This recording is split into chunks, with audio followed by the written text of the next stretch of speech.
করেছেন, যাও তোমার উপর আমি ফজল করে দিলাম, আপনার প্রয়োজন রিজিক, ঘরের মধ্যে অসুস্থ আল্লাহ শেফা দিবেন, ঘরের মধ্যে আপনার টাকার অভাব আল্লাহ তাআলা দূর করে দিবেন, আপনার ঘরের মধ্যে অনেক আসবাবপত্রের অভাব আছে, এই ফজল যদি কবুল করাইতে পারেন আল্লাহ রাব্বুল আলামিন সে জিনিস পূর্ণ করে দিবেন। যত রকমের অশান্তি আছে আল্লাহ তাআলা এই দোয়াকে যদি কবুল করায় নিতে পারেন তাহলে আল্লাহ রাব্বুল আলামিন আপনাকে সব জিনিস পূর্ণ করে দেবেন।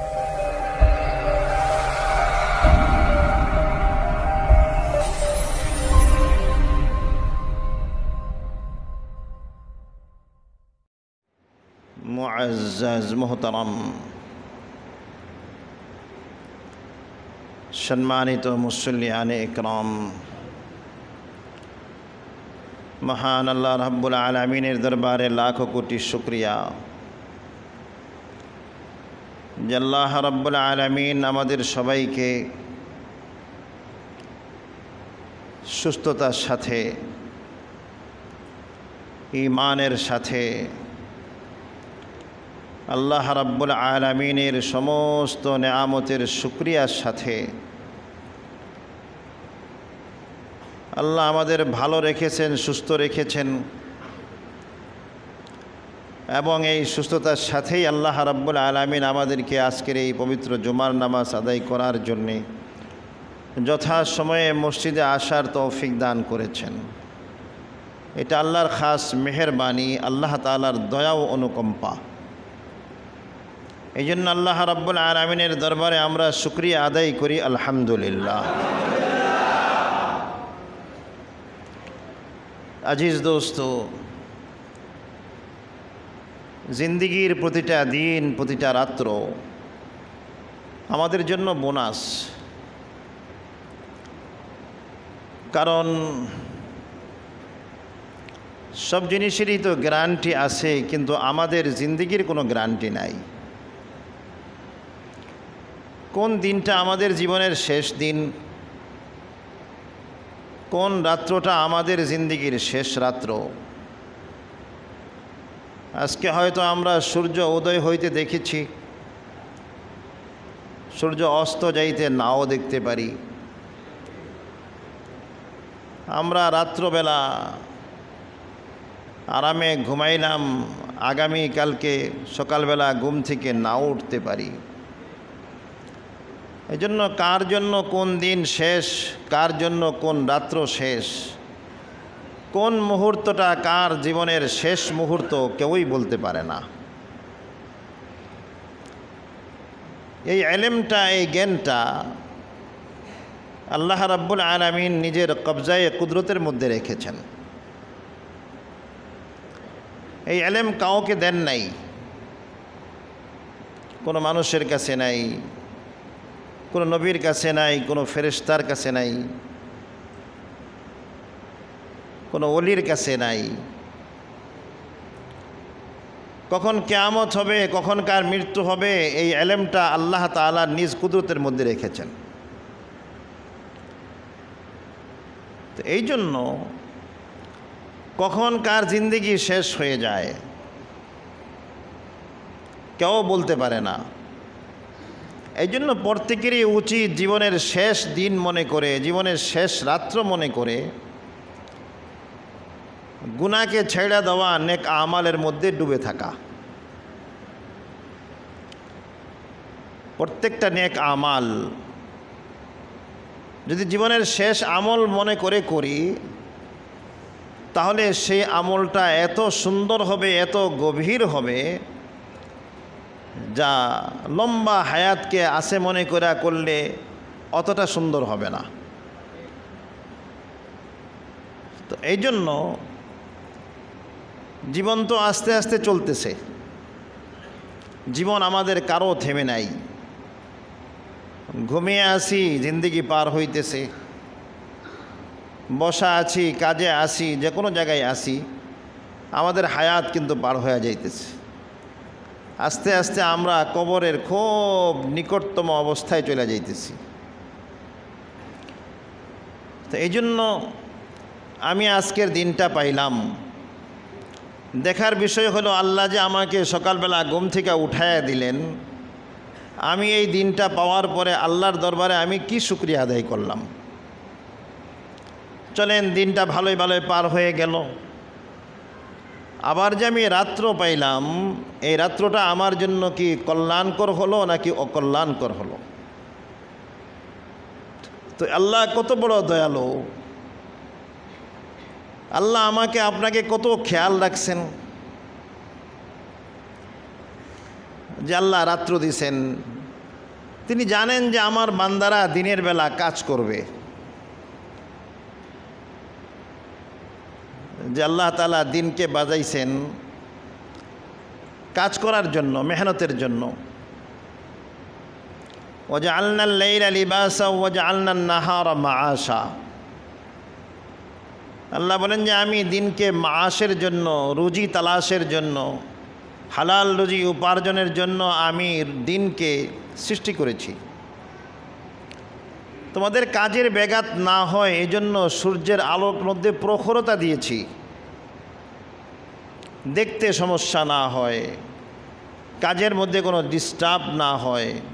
এবং এই সূর্যের আলোর মধ্যে আমি এমন পাওয়ার দিয়ে দিয়েছি, তোমরা ক্ষেতের মধ্যে কাজ করবে, সেখানে ফসল উগানোর জন্য, ফলকে তরুতাজা করার জন্য, তার মধ্যে মিষ্টি দেওয়ার জন্য, পাকানোর জন্য, রং আনার জন্য সূর্যের আলো আমি দিয়ে দিয়েছি।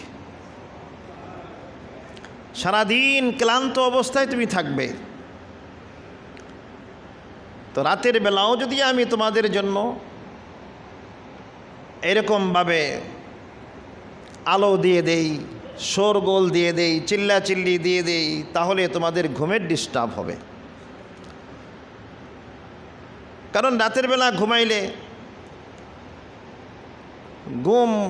মানুষ যখন ঘুমায় তখন শরীরের ক্লান্ত দূর হয়ে যায়, ক্লান্তি দূর হয়ে প্রশান্তি লাভ করে, শরীরের মধ্যে শক্তি সঞ্চার হয়।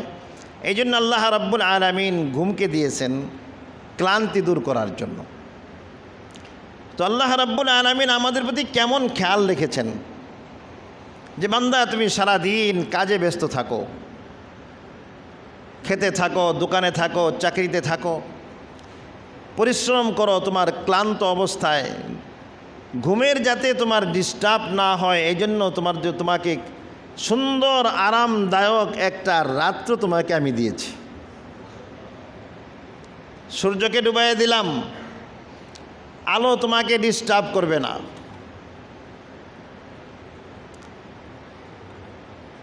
রাতের বেলা তোমার একটু মিটি মিটি আলোর দরকার, তার জন্য আমি চন্দ্রের মধ্যে মিষ্টি আলো দিয়েছি,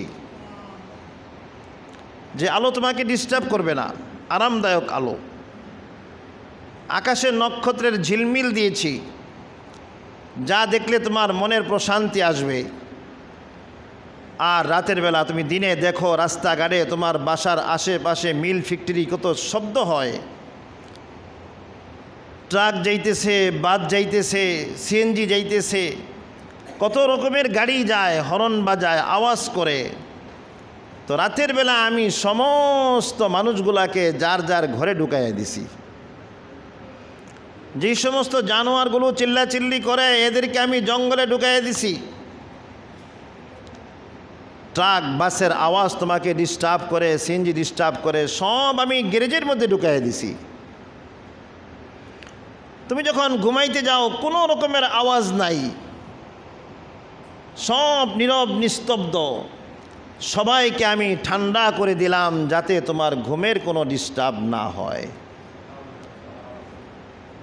আর তুমি আরামে ঘুমাইতেছ, কেউ তোমাকে ডিস্টার্ব করে না, সূর্যের আলোর ডিস্টার্ব নাই, পাখির চিল্লাচিল্লি নাই, হিংস্র প্রাণীগুলো কোনো শোরগোল করে না।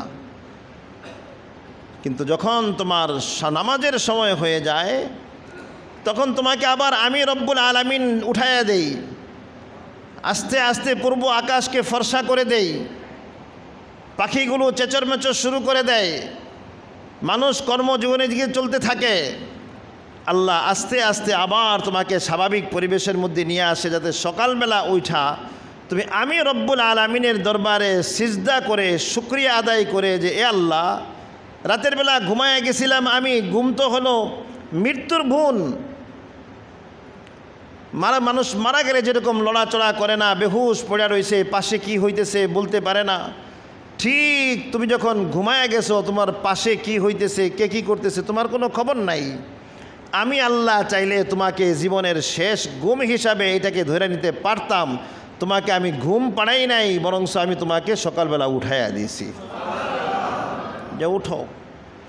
এই যে রাতের বেলা আমি ঘুমের থেকে উঠলাম, আল্লাহ উঠাইয়া দিয়েছেন। পৃথিবীর কোনো শক্তি পারে না। কেউ পারে মৃত্যুকে জিন্দা করতে? একমাত্র আল্লাহ রাব্বুল আলামিন পারেন। ঘুমও আল্লাহ রাব্বুল আলামিনের নিয়ামত। আল্লাহ ঘুম না পাইলে কোনো ট্যাবলেটও ঘুম পাড়াইতে পারে না, কোনো ইঞ্জেকশনও ঘুম পাড়াইতে পারে না। ঘুম হলো আল্লাহ রাব্বুল আলামিনের বিশাল বড় নিয়ামত।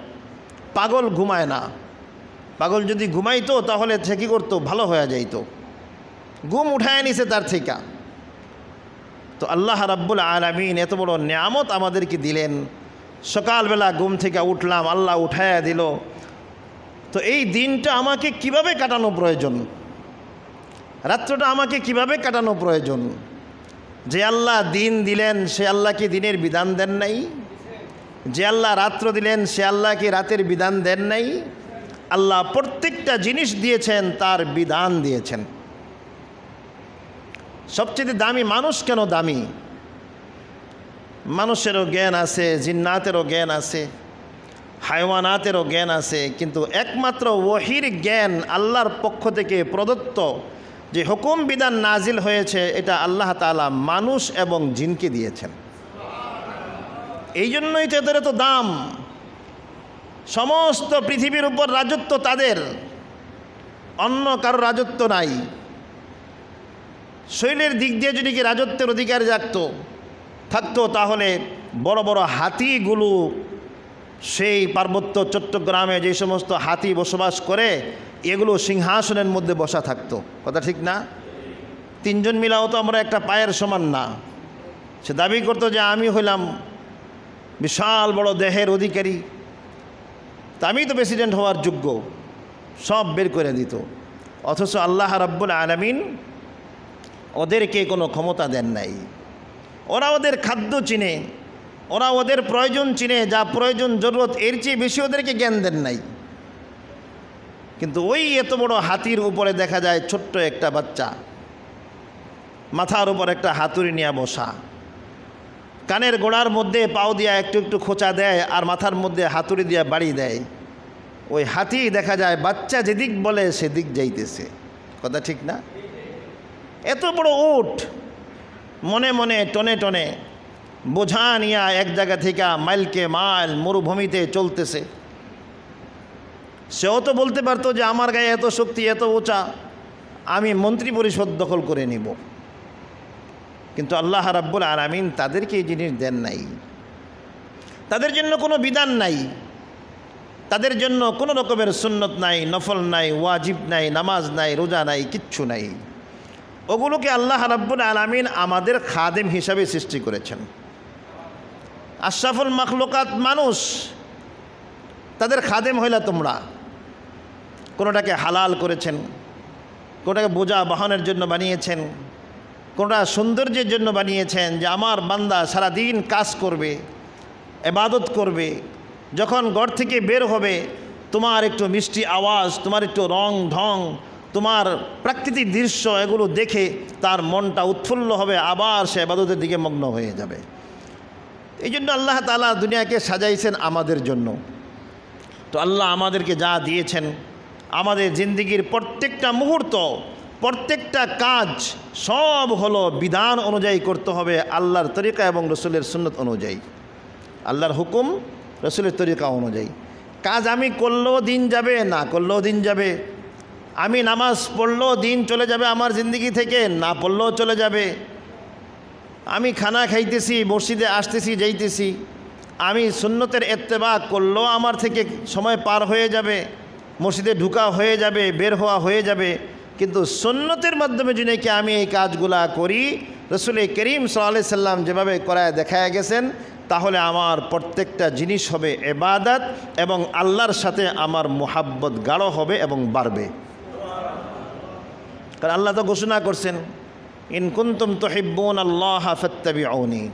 হাবিব আপনি বলে দেন, মানুষ আমার ভালোবাসা পাইতে চায়, আমাকে ভালোবাসতে চায়।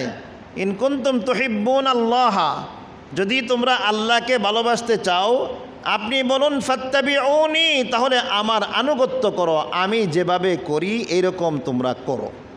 তাহলে কি হবে?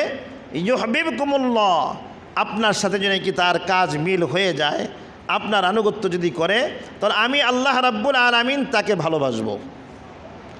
আর আমি যদি ভালোবাসি তাহলে তার গুনাহ থাকবে না। ওয়াগফির লাকুম যুনুবাকুম আল্লাহু গফুরুর রহিম।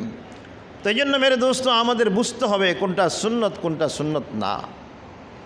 পানি খাইতেছি, দাঁড়ায় খাইলেও আমার পিপাসা মিটবে, বৈশা খাইলেও আমার মিটবে, বাম হাতে খাইলেও আমার মিটবে, দেখা খাইলেও মিটবে, না খাইলেও না দেখা খাইলেও আমার মিটবে। কিন্তু এক গ্লাস পানিই তো আমি খাইতেছি। যদি আমি এটা আল্লাহর রসুলের তরিকা অনুযায়ী আমি পান করি, তাহলে পানির পিপাসাও আমার মিটলো। এর দ্বারা আল্লাহ রাব্বুল আলামিনের যেই মোহাব্বতের ঘোষণা করছেন, আল্লাহর সাথে মোহাব্বতও বাড়বে। আর রসুল করিম সাল্লাল্লাহু আলাইহি সাল্লাম বলছেন সে আমার জান্নাতের মধ্যে আমার সঙ্গী হবে। কত বড় ডিক্লারেশন, কত বড় ঘোষণা! এই জন্য আজিজ দোস্ত, গত জুমায় আমি মসজিদে ঢুকার কিছু সুন্নত বলেছিলাম। আমার মনে হয় আজকে যারা মসজিদে ঢুকছেন অনেকেই আমলটা করছেন না? আলহামদুলিল্লাহ। যদি না করে থাকি, আমরা হিম্মত করি, সামনে থেকে যখনই মসজিদে ঢুকব আমরা ডান পা দিয়ে ঢুকব, বিসমিল্লাহ বলে ঢুকব, দুরূদ শরীফ পড়ব, দোয়া পড়ব, এতেকাফের নিয়তে আমরা কি করব? মসজিদের মধ্যে তখন থাকি এতেকাফের নিয়তে পড়ব। এখন মসজিদে ঢুকলাম, মসজিদ থেকে তো বের হতে হবে। মসজিদ থেকে বের হওয়ার জন্য তো কিছু বিধান আছে। মসজিদ থেকে বের হওয়ার সময় দেখবেন বেশ কিছু মসজিদে একটা দোয়া লেখা থাকে, আল্লাহুম্মা ইন্নী আসআলুকা মিন ফাজলিক। আমাদের এখানেও লেখা আছে, প্রত্যেক গেটেই লেখা আছে যে আল্লাহুম্মা ইন্নী আসআলুকা মিন ফাজলিকা, যা আল্লাহ আপনার কাছে আমি আপনার ফজল চাইতেছি। তো আগেরটাই ছিল আবওয়াবা রহমাতিক, আল্লাহ আপনি আমার জন্য রহমতের সমস্ত দরজা খুলে দেন। আর এখন বের হওয়ার সময় আমি দোয়া পড়তেছি, আল্লাহুম্মা ইন্নী আসআলুকা, আল্লাহ আমি আপনার কাছে চাইতেছি মিন ফাজলিকা, আপনার ফজল থেকে, আপনার অনুকম্পা দয়া চাইতেছি। অর্থের দিক দিয়ে দেখলে রহমত আর ফজল খুব বেশি ডিফারেন্স নাই, কিন্তু তার গভীরতার মধ্যে গেলে আল্লাহ রসুল যে দুই জায়গায় দুইটা শব্দ ব্যবহার করেছেন তার মধ্যে বিশাল তাৎপর্য রয়ে গেছে, ব্যবধান আছে। রহমতের সম্পর্ক হলো অন্তরের সাথে, দিনের সাথে। দিনের যে সমস্ত আমলগুলো আছে, যে আল্লাহ আপনার ঘরের মধ্যে ঢুকলাম, আপনি রহমতের দরজা খুলে দেন, সেই রহমতের সম্পর্ক ছিল দিনদারির সাথে। আমি যেন মসজিদের মধ্যে কোনো রকম দুনিয়াবি কথাবার্তা না বলি, আল্লাহ আপনি রহমত দিয়ে আমাকে ভরে দেন, যাতে আমি মসজিদের মধ্যে কোনো রকমের অন্য মনস্ক না হয়ে যাই। আল্লাহ আপনি আমাকে রহমতের দরজা খুলে দেন আমার জন্য, যাতে আমি প্রত্যেকটা আমলকে অত্যন্ত গুরুত্ব সহকারে এবং তার যথাসময়ে যেরকম বিধান অনুযায়ী খুশুর সাথে আমি আমল করতে পারি। এই কথাগুলো ছিল আপনার রহমতের সাথে, দিনের সাথে সম্পর্ক ছিল। কিন্তু যখন আপনি মসজিদ থেকে সমস্ত আমলগুলো করলেন, এখন যখন আপনি বের হইতেছেন তখন আপনার প্রয়োজন হলো মসজিদ থেকে বের হওয়া, বাহিরে যখন যাবেন তখন আপনার জন্য রুজি তালাশ করা, রিজিক তালাশ করা। তো ফজলের একটা অর্থ হলো, বেশিরভাগ জায়গায় কোরআন শরীফের মধ্যে যেখানে বলা হয়েছে সেখানে অর্থ হলো রিজিক তালাশ করা। যে আপনি মসজিদ থেকে বের হইতেছেন, এত বড় রহমতের ভান্ডার, যেখানে আল্লাহ রাব্বুল আলামিন প্রতি সেকেন্ডে আপনার জন্য নামাজ জিকিরের ইবাদত লিখতেছে। মসজিদে এক নামাজ থেকে আরেক নামাজ পর্যন্ত বসে থাকা, অপেক্ষা করা, তার মধ্যে নামাজ পড়ার মতন সওয়াব আল্লাহ তাআলা লেখেন। এই পবিত্র জায়গা ছেড়ে আপনি যখন নাকি বের হইতেছেন এই জায়গা থেকে, তখন আল্লাহর কাছে আপনি দোয়া করতেছেন যে আয় আল্লাহ, এত বড় রহমতের জায়গা, এত বড় শান্তির জায়গা, এত বড় আরামদায়ক জায়গা থেকে আমি এমনি বের হইতেছি না, আপনার কাছে আমি ফজল, আপনার কাছে রিজিক, তার রিজিক আপনার কাছে চেয়ে আপনার কাছ থেকে আমি বের হইতেছি। তো এখন এই দোয়াটা রাসূল সাল্লাল্লাহু আলাইহি ওয়াসাল্লাম এখানে কেন লাগাইলেন? যে মানুষ যখন বের হয় এখান থেকে, মানুষ খেতে কাজ করতে পারে, গাছ লাগাইতে পারে, দোকান খুলতে পারে, নিজে সময় দিতে পারে, দোকানে মাল সামান সব কিছু সাজায়া সে সেখানে দোকানে বসতে পারে, তার নিজের সাধ্য অনুযায়ী যা কিছু আছে সব কিছু করতে পারে। কিন্তু কাস্টমার দোকানের মধ্যে পাঠানো, এটা কি ডাইকা আনা, এটা কি দোকানদারের কাজ না আল্লাহর কাজ? ক্ষেতের মধ্যে ফসল লাগাইলেন, আপনি বীজ লাগাইলেন, অনেক গাছ হইল, কিন্তু এই গাছের মধ্যে ফল দেওয়ার মালিক কি আপনি নাকি আল্লাহ? আল্লাহ যদি রহমতের দৃষ্টিতে না তাকায়, আল্লাহ যদি অনুকম্পা এবং দয়ার ফয়সালা না করেন, তাহলে মানুষ যতই বাগান লাগাক, যতই ফসল লাগাক, যত কিছুই লাগাক, সারা পৃথিবীর মানুষ মিলে একটা দান সৃষ্টি করতে পারবে না। পারবে? কারো দ্বারা সম্ভব? একটা ফল গাছের মধ্যে একটা ফল কেউ লাগাইতে পারবে? লাগাইতে পারবে না। এখন আমরা তো রিজিক বলতে এখানে খানা বুঝি, রিজিক বলতে আমাদের টেবিলের মধ্যে ভালো ভালো জিনিস চলে আসবে, এটাকে নেয়ামত বুঝি। রিজিক হলো মানুষের জীবনের, দৈনন্দিন জীবনের প্রত্যেকটা জিনিস। বান্দা মসজিদ থেকে বের হওয়ার সময় দোয়া করে যে আল্লাহ, আপনার কাছে ফজলের দোয়া করতেছি, আয় আল্লাহ, এখন আমি মসজিদ থেকে নামাজ পড়ে বের হইলাম, মার্কেটে গিয়ে আমি এখন দোকান খুলব, চাবি আমার পকেটে, ভরপুর দোকানের মধ্যে মাল আছে, দোকান খোলার মালিক হইলাম আমি, দোকানের মধ্যে মাল সাজানোর যে দায়িত্ব জিম্মাদারি আমার উপর। আপনি আমাকে হায়াত দিয়েছেন, জিন্দেগি দিয়েছেন, সুস্থতা দিয়েছেন, মেধা দিয়েছেন, সেটাকে কাজে লাগিয়ে সময় ব্যয় করে, টাকা ব্যয় করে, অর্থ ব্যয় করে আমি দোকান খুলতে পারবো। কিন্তু দোকানের মধ্যে ব্যবসার জন্য তার মধ্যে লাভ হওয়া, তার মধ্যে নোকসান হওয়া, ক্রেতা দোকানের মধ্যে আসা, কোনো ব্যক্তিকে আমার প্রতি মহাব্বত করে দিয়ে আমার দোকান থেকে মাল কিনবে, এইটার দায়িত্ব আমার নয়, এটা আপনার আল্লাহর জিম্মাদারি। যে আল্লাহ, এটার দায়িত্ব আমার না, জিম্মাদারি আমার না, আমারটুকু আমি করব, আমারটুকের জন্য আমি প্রস্তুত, বাকিটুকু আপনার হাতে, আপনি আমার উপর দয়া করবেন, ফজল করবেন, রিজিকের ব্যবস্থা আপনি করে দিবেন। যে আমি ঘর থেকে বের হইলাম, আমার কাপড়ের প্রয়োজন, যে আল্লাহ, আমার কাপড়ের মতো এই রিজিকের প্রয়োজন, আমি আপনার কাছে চাইতেছি, আমার পকেটেও টাকা আছে, মার্কেটের মধ্যে কাপড় আছে, আমি যে এখন ক্রয় করব, আয় আল্লাহ, আমি কিনতে যাই যেন আমি ধোকার মধ্যে না পড়ে যাই। আপনি এই জায়গার মধ্যে আপনি আমার উপর রহম করেন, দয়া করেন। একজন মানুষ খেতে কাজ করতে যাইতেছে, নামাজ পড়া বের হইতেছে কোদাল নিয়া, যে আল্লাহ, আমি ক্ষেতের মধ্যে কাজ করতে যাইতেছি, আমি ফসল বীজ বপন করব, বীজ বপন করা আমার কাজ, আমি বীজ রেখে আসলাম, এই বীজকে সুন্দরভাবে উগিয়ে তার থেকে অঙ্কুর বের করা, তার থেকে ফুল হওয়া, তার থেকে ফল হওয়া, সেই ফল খাওয়ার উপযুক্ত হওয়া, আবার সেই ফসলকে ঘরের মধ্যে নিয়ে আসা, এটা আমার কাজ না। ফল উগানো হলো, যা কিছু কাজ কাম করা সব আপনার ফজলের দ্বারাই হতে পারে, অন্য কোনো জিনিসের দ্বারা হতে পারে না। এই জন্য আল্লাহর কাছে দোয়া করা যায়, আল্লাহুম্মা ইন্নী আসআলুকা, যে বাম পাও দিয়ে বের হও, এখানে বিসমিল্লাহ বলো, দুরূদ শরীফ পড়ো, তারপরে এই দোয়া পড়ে তুমি তোমার কর্মসংস্থানের দিকে চলে যাও। কারণ এই সমস্ত জিনিসগুলো দেওয়ার মালিক কে?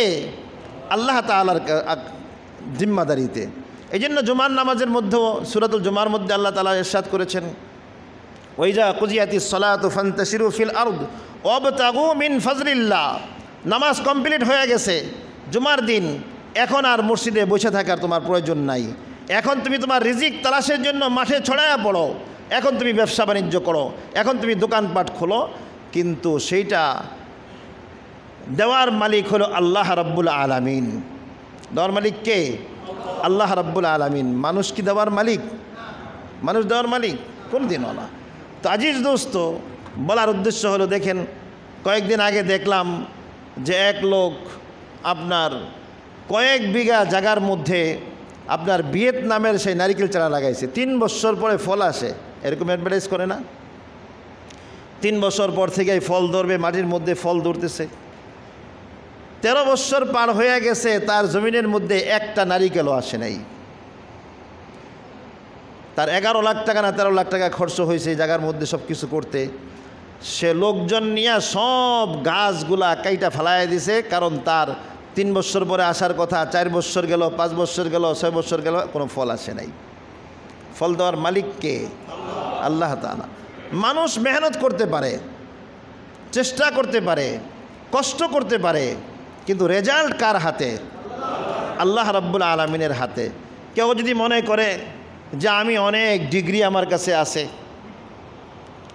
আমার কাছে বড় বড় ডিগ্রি, যে আমি একেবারে বিশেষ করে ফেলাইছি, আমি সর্বোচ্চ ডিগ্রি নিয়ে বসে আছি, এখন তো আমাকে মানুষ নিয়ে সম্মানের আসনে নিয়ে বসাবে। অথচ হাজারো মানুষ এরকম আছে, ডিগ্রির বস্তা তার কাছে আছে, কিন্তু কোনো কর্মসংস্থানের ব্যবস্থা তার কাছে নাই, হইতেছে না।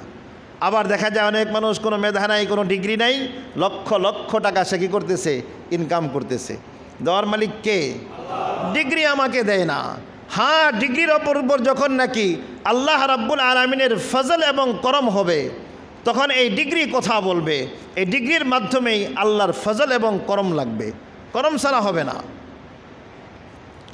ওই দিনে কিতাবে পড়তেছিলাম যে এক লোক জাজিরাতুল আরবের মধ্যে তিনি দোকানের মধ্যে কাপড় কিনতে গেছেন। দোকানদার কাপড় নিয়ে বসা আছে, দাম দর হইল, কত করে গজ? এত করে। ঠিক আছে। তারপরে জিজ্ঞেস করা হলো যে ভাই আপনার কাপড় কি পছন্দ হয়েছে? হ্যাঁ পছন্দ হয়েছে। এই দাম ঠিক আছে? বলে হ্যাঁ দাম ঠিক আছে। সব কিছু কমপ্লিট। দোকানদার বলতেছে আমার সামনের ওই যে দোকানটা আছে, ওই দোকানের এই মালি ওই জায়গার মধ্যে আছে, আপনি ওই দোকান থেকে নিয়ে নেন। তখন বললো যে ভাই কেন? আপনার সাথে আমার ভাও হয়েছে, দাম দর হইল, কোয়ালিটি দেখলাম, আমি আপনার কাছ থেকে নিব, ওনার কাছ থেকে আমি নিব কেন? বলে যে হ্যাঁ আপনি ওনার থেকে নিয়ে নেন। বল কেন নেব ওনার থেকে? আমি আপনার কাছ থেকেই নিব। বলে না ভাই, এই জিনিস সেম জিনিস একই কোম্পানির মাল তার কাছে আছে, কোনো সমস্যা নেই, আমার ওই ভাইয়ের থেকে নিয়ে আনেন। তখন উনি লিখতেছেন যে আমি খুব বাড়াবাড়ি করলাম। উদ্দেশ্য ছিল জানার যে তার কাছ থেকে নিব কেন, কেন এই কথা বলতেছে। তখন বলল যে দেখেন, ওনার দোকান আমার দোকানের চেয়েও বড়, ওনার কাছে আমার চেয়ে মালও বেশি আছে। আমি যখন দোকান খুলছি উনিও দোকান খুলছেন, সকাল থেকে দোকান খোলার পর থেকে নিয়ে এই পর্যন্ত আমি যেই পরিমাণ মাল বিক্রি করছি, এই পরিমাণ মাল যা আমার লাভ আসছে, আমার আজকে চলার মতন এবং আজকের দিন থেকে বেশি চলার মতন মুনাফা লাভ আমার হয়ে গেছে। কিন্তু ওই যে আমার সামনে বড় দোকানদার বসে আছে, একই কোয়ালিটির মাল আমার কাছে যা আছে তার অনেক বেশি মাল তার কাছে আছে। কোম্পানি এক, কোয়ালিটি এক, সব কিছু সেম সেম, কিন্তু আমি যথেষ্ট পরিমাণ বিক্রি করেছি। আমার সামনের দোকানদার সকাল থেকে নিয়ে এই পর্যন্ত একটা কাস্টমারও পায় নাই, একজন কাস্টমারও তার কাছে যায় নাই। আমি আপনার কাছে রিকোয়েস্ট করি, এই দোকানদারের মন না জানি কীরকম অবস্থা, সকাল থেকে কোনো কিছু বেচা বিক্রি করতে পারে নাই। আপনি আমার কাছ থেকেও কিনবেন, তার কাছ থেকেও কিনবেন। আপনি আমার কাছ থেকে না কিনে আপনি তার কাছ থেকে কিনেন, তার কিছু লাভ হয়ে যায়। এটা সাহাবা একরামের সিফত ছিল। মদিনার বাজারে দোকানদারি করতেন, দেখা গেছে যে এক ভাইয়ের দোকানদারি হয়েছে, আরেক ভাইয়ের হয় নাই, কাস্টমারকে বলতেন আপনি ওই ঘর থেকে ওই দোকান থেকে আনেন, আমি যথেষ্ট বিক্রি করছি। কিন্তু আমাদের অবস্থা হলো দোকানে খাড়ায় ডাকাডাকি করতে থাকি, ভালো খাইলে আমারটাতে আসেন, ভালো নিলে আমারটার মধ্যে আসেন। কাস্টমার অন্য দোকানে যায়, পারে না হাতে ধরে নিয়ে আসতে, এরকম একটা অবস্থা না? অথচ এই যে আমি দোকান খুলে বসে আছি, অপেক্ষার রিজিক, সারাদিন আমি বসে থাকি, কার দিলের ভিতর আমার মোহাব্বত ঢেলে দিবে, কার দিলের ভিতর এই কথা আল্লাহ জাগায় দিবে যে ওই যে লোকটা বসা আছে তার কাছ থেকে গিয়া মাল কিনে নিয়ে আসো। এটা আমার আর আপনার কাজ না, এটা মহান রব্বুল আলামিনের কাজ। কথা ঠিক না? দোকান খোলা তো আমার দায়িত্ব, বসে থাকা অপেক্ষা করা আমার দায়িত্ব, কিন্তু কার দিলের মধ্যে দেখা যায় দাম দর ঠিক হয়েছে, এখন টাকা দিবে, এমন সময় কথা ভাঙ্গা যায়, জানবে আপনারা এখান থেকে কিনবো না, হয় না এরকম? আবার আরেকজন দেখা যায় রাতের বেলা দোকানে আপনাকে ডাইকা উঠায়া মাল নিতেছে। তো এই জন্য সে যে মাল নিতেছে আর বেচা বিক্রি হইতেছে, এটা আল্লাহ রাব্বুল আলামিনের ফজল ছাড়া অন্য কিছু নয়। আপনি যখন আল্লাহর ঘরেই চলে আসছেন, যেই জিনিসটার চাবি আল্লাহ রাব্বুল আলামিনের হাতে, তখন আল্লাহ রাব্বুল আলামিনের ঘরের মধ্যে আপনি এটা পার্মানেন্ট করান। মসজিদ থেকে বের হওয়ার সময় আল্লাহকে বলেন যে আল্লাহ আমি সকাল হয়ে গেছে, এখন তো আমাকে যেতে হবে রুজি তালাশের জন্য, যেই কাজের মধ্যে আমি যাব এটা আপনার ফজল ছাড়া হবে না। আল্লাহুম্মা ইন্নী আসআলুকা মিন ফজলিকা, আয় আল্লাহ আমি আপনার ফজল চেয়ে আপনার কাছ থেকে অনুমতি নিয়ে আমি আমার কর্মসংস্থানের দিকে বের হইতেছি। যখন আপনি এই দোয়া যদি আল্লাহুম্মা ইফতাহলি আবওয়াবা রাহমাতিক একবার কবুল হয়ে যায়, আর আপনি বের হইতেছেন আল্লাহুম্মা ইন্নী আসআলুকা মিন ফজলিকা কবুল হয়ে যায়, তাহলে আপনার জিন্দিগিতে দুনিয়াতে চলার জন্য আর ইবাদতের মন মানসিকতার জন্য, একাগ্র চিত্তের জন্য আপনার অন্য আর কিছুর প্রয়োজন হবে না। আল্লাহ যদি ফজলের ব্যবস্থা করে দেন, যাও তোমার উপর আমি ফজল করে দিলাম, আপনার প্রয়োজন রিজিক, ঘরের মধ্যে অসুস্থ আল্লাহ শেফা দিবেন, ঘরের মধ্যে আপনার টাকার অভাব আল্লাহ তাআলা দূর করে দিবেন, আপনার ঘরের মধ্যে অনেক আসবাবপত্রের অভাব আছে, এই ফজল যদি কবুল করাইতে পারেন আল্লাহ রাব্বুল আলামিন সে জিনিস পূর্ণ করে দিবেন। যত রকমের অশান্তি আছে আল্লাহ তাআলা এই দোয়াকে যদি কবুল করায় নিতে পারেন, তাহলে আল্লাহ রাব্বুল আলামিন আপনাকে সব জিনিস পূর্ণ করে দিবেন। কিন্তু আমাদের ইয়াকিনের বড় অভাব। আমাদের ইয়াকিন ঢুকছে কিসের মধ্যে? কাউকে জিজ্ঞেস করেন যে ভাই চলেন কেমনে, কয় দুইটা গাই আছে তো 20-40 কেজি দুধ দেয়, চলতেছি। কোনো সময় মুখ দিয়ে এই কথা বের হয় না, ভাই আল্লাহই চালায়, দুইটা গাভী আছে আলহামদুলিল্লাহ, আল্লাহ রাব্বুল আলামিন কোত্থেকে এটার মধ্যে দুধের ব্যবস্থা করেন, আল্লাহই চালাইতেছে, আল্লাহর নামটা যোগ করে দিলে আল্লাহ খুশি হয়ে যান। কথা ঠিক না? আপনি যদি নাকি 2 ট্রাক ঘাস আইনা এখানে এটা ফিসতে থাকেন, চাবাইতে থাকেন, মেশিন দা মাড়াই করেন, তার মধ্যে সবুজ রঙের কিছু পানি ছাড়া, কিছু জোশ ছাড়া দুধ বের হবে? হ্যাঁ ভাই কীভাবে চলেন? দুইটা পুকুর আছে তো, বৎসরে 5-7 লাখ টাকা বেচা ফেলাই, তো এটা দিয়ে মোটামুটি চলি। অথচ হাজারো ফিশারি আছে এরকম, যেখানে আপনার একটা ভাইরাসের কারণে একটা পোনা পর্যন্ত পাওয়া যায় না, আছে না এরকম? কখনো দেখবেন মুরগির মধ্যে লেগে গেছে, কিভাবে চলেন? মুরগির ফার্ম আছে তো, অসুবিধা কি, চলতেছি। 2 পাতলা মুরগি যদি চলে যায় তাহলে তোমার ব্যাংকের ঋণ তোমার শোধ করা মুশকিল হয়ে যাবে, হয় না এরকম? এক ভাইরাস লেগে গেছে, এক রাত্রে ফালানের জায়গা নাই, যেখানে ফালায় সেখানে গন্ধ। যদি বলে যে ভাই আলহামদুলিল্লাহ আল্লাহ যে কোত্থেকে আমাকে পালে, কিছু মুরগি ছেড়ে দেই, অটোমেটিকলি খানা খাওয়ায়, অটোমেটিকলি বড় হয়ে যাইতেছে, দামও বেড়ে যায়, আল্লাহ তাআলা বরকত দিতেছেন তার মধ্যে। আল্লাহর নামটা এইটার মধ্যে যোগ করতে বড় মুশকিল। কিভাবে চলেন? আরে আমার ছেলে তো বড় চাকরি করে, 2 লাখ টাকা বেতন পায়, কত খুশি। আল্লাহর নাম মুখ থেকে বের হয় না। আমাদের সব ইয়াকিন চলে গেছে আসবাবের প্রতি। 2 দিন পরে যখন দেখা যায় ছেলের চাকরি নেই, অসুস্থ হয়ে গেছে, এখন আর যাইতে পারতেছে না, কোনো একটা ঘটনা ঘটায় ফেলছে, এখন চাকরির পরিবর্তে জেলখানায় চলে গেছে, এখন পুরা ফ্যামিলি এমন অবস্থা হয়েছে, তার সাথে সব পাগল হয়ে গেছে।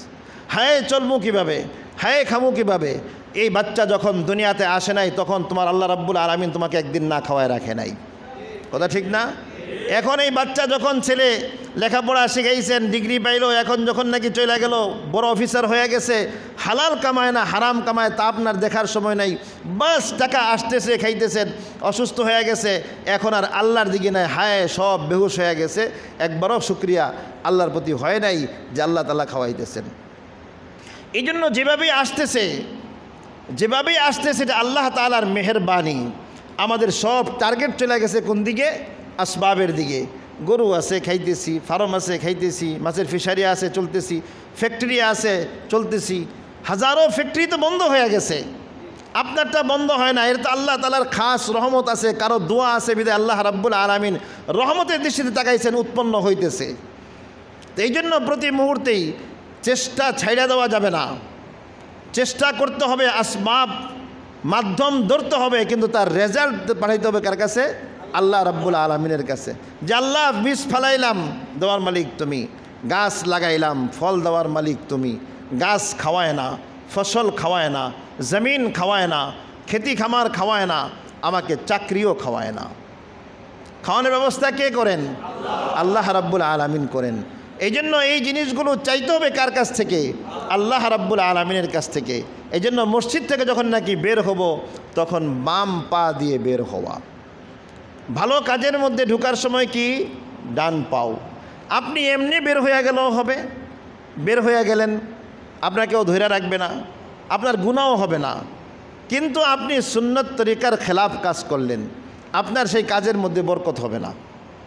যখন আপনি রসুলের ইত্তেবা করলেন, আপনি ডান পা দিয়ে ঢুকলেন, বাম পা দিয়ে বের হলেন, বের হয়ে আপনি ডান পা দিয়ে জুতা পরার সময় ডান পা দিয়ে পড়া, খোলার সময় বাম পা খোলা, এই সমস্ত কাজগুলো আপনি ঘরের মধ্যে চালু করেন। বাচ্চাকে যখন আপনি জুতা পরাইতেছেন তখন ভুলেও দেখবেন যে বাম পা ডান পাকে দিবে না, তখন আপনি পাল্টায়া ডান পাতা ঢুকান। যখন খোলেন বাম পাটা আগে খোলেন। স্কুলে যাবে, মোজা পড়াইতেছেন, আপনি ডান পাটা আগে পড়ান।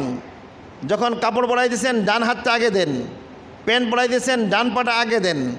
এই বাচ্চার মেজাজটা আপনি তৈয়ার করেন।